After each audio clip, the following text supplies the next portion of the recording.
በክርስቶስ ኢየሱስ ላይ ያለኝ እምነት የጤና ችግሬን እንድቋቋም እየረዳኝ ነው ሲል ድምጻዊው ጀስቲን ቢበር ተናገረ። ድምጻዊ ጀስቲን ቢበር በኢየሱስ ላይ ያለኝ እምነት በቅርብ ጊዜ በተደጋጋሚ እያጋጠመኝ ያለውን የጤና ችግር እንድቋቋም ረድቶኛል ሲል ተናግሯል። ነገሩ እንዲህ ነው። ገና ልጅ ነው እሱ። ዝና መጣ፣ ገንዘብ መጣ፣ ፈርምልኝ ባዩ በዛ። በዓለም ዙሪያ ቋንቋ የማይሰማ ጭምር ስራውንም እሱንም ወደደ። ሚዲያው ሁሉ ጀስቲን ቢበር አለ። የድርጅት ባለቤቶች ለማስታወቂያ ፈለጉት፣ ተረባረቡበት።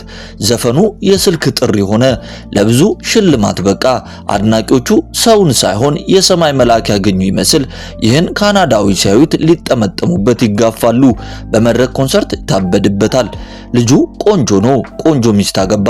እንደ ሀገር ሙዚቃው አልሆነለትም ትዳር። ከሃይሊ ጋር ተለያየ፣ ትዳሩ ፈረሰ። ሱስና ፍቺ ጭንቀት ተደምረው ቆንጆውን ልጅ አደቀቁት። በሱስ የተመጠጠ ደሙ ደምግባቱን ነጠቀ። ያ የሚያሳሳ ፊቱ ሸሸው። ሱሪው ከወገቡ ተፈታ፣ እሱም ከሚስቱ ተፋታ። ይህ አይደለም ዋና ወሬ። ዛሬ ልጁ እንዲሆኖ ሲታይ ያ ሲያደንቅ የነበረ ሁሉ በማህበራዊ ሚዲያ ፎቶውን እየለጠፈ ለቀላጅ ለቧልተኛ ወዘተ አሳልፎ ሰጠው። በብዙም ሳቀበት፣ ተሳለቀበት። ሲያልቅ አያምርምና እንደሚል የአገሬ ሰው ወዳጄ ማንም ሁን ምንም ይኖር የትናንትናው ማንነት የደበዘዘ ቀን አይደለም። ጠላትህ ወዳጅህ አድናቂ ጭምር ይጨክንባል። ይህን አውቀ በጉብዝና ወራት ፈጣሪን አስብ። ያለ ጌታ ሁሉም ነገር ከንቱ ነው። ይህ ዓለም በጧቱ አኝከ የተፋችው ይህ ካናዳዊ ወጣት ጀስቲን ቢበር የተወለደው እንደ አውሮፓውያን አቆጣጠር በ1994 ዓመተ ምህረት ሲሆን ዛሬ 31 ዓመቱ ነው። ታዲያ ይህ ከእድሜው በላይ አርጅቶ የሚታየው ወጣት ሙዚቀኛ ሲሆን የመጀመሪያ የሙዚቃ አልበሙን ማይ ወርልድ የሚለውን ለሙዚቃ ወዳጆች ዓለም ህዝብ ጆሮ አድሬስ ያደረገው በእድሜው ጧት 2010 ዓመተ ምህረት እንደ ፈረንጆች አቆጣጠር በ16 ዓመቱ ነበረ። በዚህ የመጀመሪያ አልበሙ ተወዳጅነትን ያተረፈው ቢበር ነጠላ ሙዚቃና ሙሉ አልበም ሙዚቃ ደጋግሞ በመልቀቅ በሙዚቃ ወዳጆች በዓለም ህዝብ ዘንድ ዝናን አተርፏል። ይህ የሚያምረው መልኩ ላይ ሙዚቃ ተደምሮ በተቃራኒ ጾታዎች ከመወደድ አልፎ የሚመለከው ሲንገር ቢበር የሙዚቃ ኮንሰርቶች እያዘጋጁ ሪቫን እየቆረጠ በየሀገሩ እየዞረ የሙዚቃ ስራውን በሚያምር ዜማው በለጋ ሰውነቱ ከሙዚቃው ጋር አቀናብሮ በሚያደርገው ውዝዋዜ ታዳሚዎችን በሙዚቃ ስሜት ክንፍ አብቅለው እስኪበሩ የሚያደርስ ነበረ እና ምን ያደርጋል በጠዋቱ አጨብጭባ ተቀብላ ሳይመሻ አንቀራ የተፋችው ይህች ዓለም መጎደኛ ዓለም አታላይ አለ ዘማሪ ታምራት ኃይሌ። ይህ ወጣት አሁን የአንድ ልጅ አባት ሲሆን በእድሜው ጠዋት ዓለም የሰጠችው ዝና ወርቅና ብር ሳያድነው በልጁ እናት ከባለቤቱ ጭምር ተገፍቶ ዓለም ከባድ ሆናበት እዚያ በደጋጎች መንደር በየጎዳናው ትልቅ የሲጃራ ጥቅልል በአፉ አድርጎ በአንድ እጁ ሱሪውን ወደ ላይ እየጎተተ ሲንቀሳቀስ በካሜራን እያማተሩ ለሶሻል ሚዲያ በማጋራት ገንዘብ ከመሰብሰብ ውጪ ትናንት ዙሪያውን ከቦ ከሚጨፍሩት አንድም እንኳን በእጁ አንስቶ ፐርሰናል ትሪትመንት ሲያደርግለት ፈጽሞ አልታየም። ቅንብር ይሁን በእውን ስለዚህ ሰው መረጃ በመሰብሰብ ላይ ነን። ይህ ሰው ወደ ጌታ ኢየሱስ ፊቱን እያዞረ እንደሆነ ፍንጭ እየተገኘ ነው። እውን ከሆነ መልካም ቀጥልበት በሩት ቢበርን። በዚህ አጋጣሚ በዝና በብርና ወርቅ የሰከራችሁ ዓለም በሙሉ ተጠቅልላ ጉያችሁ ስር የገባች የሚመስላችሁ ሰዎች የታምራት ኃይሌን ሰላም ኢየሱስ ነው የሚለው መዝሙር ላይ ያለውን አንድ ቁጥር ትዝ አለኝ። መጠጥና ዘፈን ጎበዝና ቆንጆ አቃውሰ ጤናን አፈረሰ ጎጆ። ደግሞ የሳት ፍርድ አለ ከዚያ ባሰው የአምላክን ጥሪ ሰምቶ ላልተመለሰው ሰው እንደሚል ሁላችንም ረጋ ብለን ያለንበትን ሁኔታና ህይወት ባስተውሎት መመልከት አለብን እያለን ስለ ዘፈን እስቲ መጽሐፍ ቅዱስ የሚናገረውን አንዳንድ ነገሮች እንመልከት። አብዛኛውን ጊዜ ዘፈን መልኩን እየቀየረ መጥቷል፣ እያየነውም ነው። ይህን ያነሳንበት ምክንያት አንዳንዶቹ ስለ ፍቅር መስፈን ስለ ሀገር መስፈን ኃጢአት ነው ወይ የሚል ጥያቄ እያነሱ ስለምናያቸው ነው።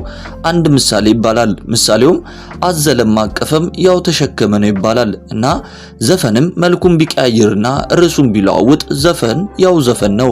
በአንድ ወቅት መጋቢ አዲስ እሸቱ አለማየሁ በሪዮት ፕሮግራም ቃለ መጠይቅ ላይ ቀርቦ ስለ ዘፈን፣ የሰርግ ዘፈን፣ የሀገር ዘፈን እንዲሁም ሌሎችም በቤተክርስቲያን እንዴት ያዩታል ተብለው ሲጠየቁ እርሳቸውም ቤተክርስቲያንን አጥር እንዳጠረች በዚህ ጉዳይ ላይ እንደማትደራደርና ዘፈን ኃጢአት መሆኑን አስረግጦ አልፏል።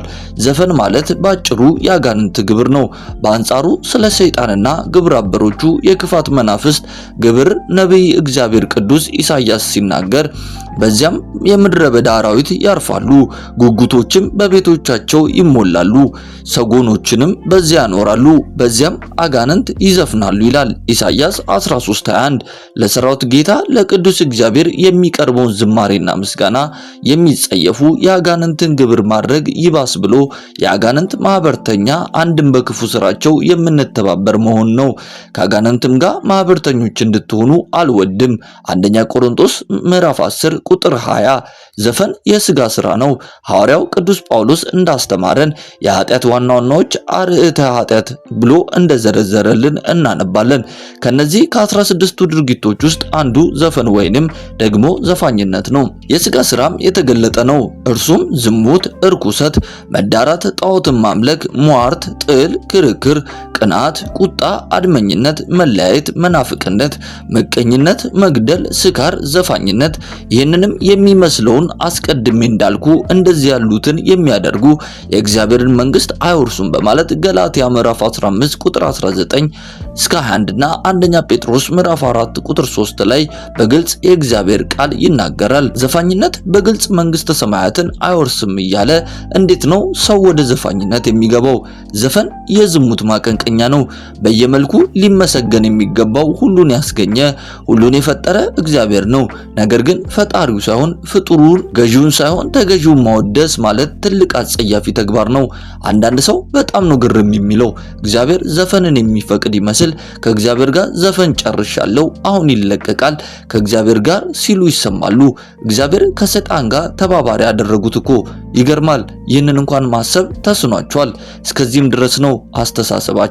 እንደውም ዓለምን የፈጠረ አምላክ እንደየክብሩ ማወደስ ሲገባን በዘፈን አንድን ሰውን አይኑ፣ ጥርሱ፣ አፍንጫው እያለን ከንቱ ውዳሴ እንናገራለን። ከስልኩ እንኳን ዘፈን ለማጥፋት ያቃተው ትውልድ እኮ ነው ያለን በእውነቱ። ስለዚህ ከነዚህ አይነት ተግባር መራቅና መሸሽ ተገቢ ነው። አንዳንድ ሰዎች ያስደንቃሉ። እኛኮ ለመደሰት ነው የምንዘፍነው የምንጨፍረው በማለት ሲናገሩ እናያቸዋለን። ለነዚህ አይነት ሰዎች መጽሐፋችን እንደዚህ ይላል፣ ከናንተ መከራን የሚቀበል ማንም ቢኖር እርሱ ይጸልይ፣ ደስ የሚለውም ማንም ቢኖር እርሱ ይዘምር። ስለዚህ ማናችንም ብንሆን ስንደሰት መዘመር፣ ስናዝን ደግሞ መጸለይ እንዳለብን መጽሐፍ ቅዱስ ነግሮናል። ደግሞ የመጋቢ አዲስ እሸቱን አነጋገርም እንጠቀምና እናብቃ። መጋቢ አዲስ ምን አሉ? ዘፈን እነ ሰርጸ እነ ማሙድ አህመድ ሲይዙት ጽድቅ ነው፣ መጽሐፍ ቅዱሱ ግን ሲይዘው ኃጢአት ነው በማለት አስረግጦ አስቀምጧል። ይሄ ነው እውነቱ፣ ኃጢአት ነው። ለሰይጣን የምናቀርበው ግብር ነው። ስለዚህ እግዚአብሔር የሰጠንን አንደበት እናመስግንበት፣ ክፉ አናውራበት። መድኃኔዓለም የሰጠንን እግር ወደ ጭፈራ ቤት፣ ወደ ኃጢአት አናምራበት። ቤተክርስቲያን ወደ እግዚአብሔር ቤት እንሄድበት። በዛሬው ፕሮግራማችን እንግዲህ ታዋቂውና ዝነኛው ዘፋኝ ጀስቲን ቢበር የተለያዩ መልእክቶችን በኢንስታግራም ፔጁ ላይ ማጋራቱን ተከትሎ ጀስቲን ቢበር የጌታ ኢየሱስ ክርስቶስን አዳኝነት ተቀብሏል። ስለዚህ ሕይወቱ መለወጡ አይቀርም የሚለውን አስተያየቶች በተመለከተ ወደ እናንተ ያቀረብንበት አጠር ያለ ፕሮግራም ይህንን ይመስል ነበረ። ሰላም፣ ጤና፣ ፍቅር ለሁላችሁ ይሁን። ቸር ሰንብቱ።